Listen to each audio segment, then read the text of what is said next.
Hello పిల్లలు, welcome to my YouTube channel kids tutorials.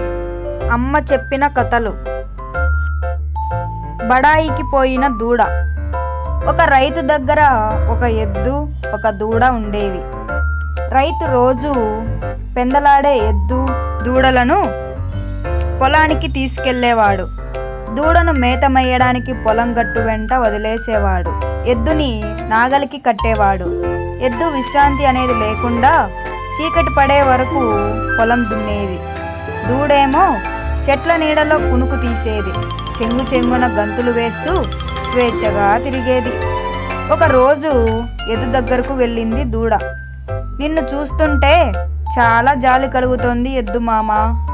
నిద్ర లేచిన దగ్గర నుంచి తిరిగి పడుకునే వరకు విరామం అనేదే లేకుండా కష్టపడుతూనే ఉంటావు. ఎంతటి బానిస జీవితం గడుపుతున్నావు. నన్ను చూడు, ఎంత స్వేచ్ఛగా ఉల్లాసంగా జీవితం గడుపుతున్నానో. నీ స్థితి పట్ల నాకు చాలా బాధ కలుగుతోంది అంది దూడ. ఎద్దు ఆ మాటలు వినిపించుకోనట్టు తన పని తాను చేసుకోపోయింది.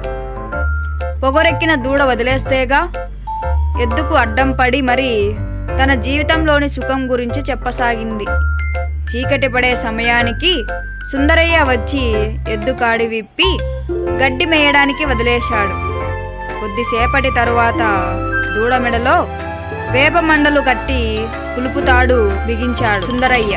గ్రామ దేవతకు మొక్కుకున్న మొక్కు ప్రకారం ఆ సాయంత్రం దూడను బలి ఇవ్వటానికి దాన్ని లాక్కుపోసాగాడు.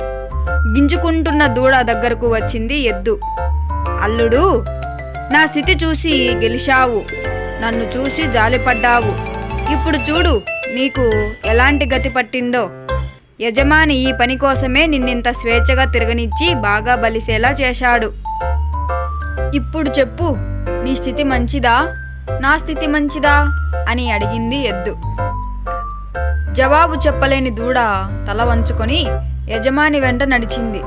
అందుకే ఏ ఒక్కరిని ఎగతాళి చేయడం, మిడిసిపాటు పడడం తగదు.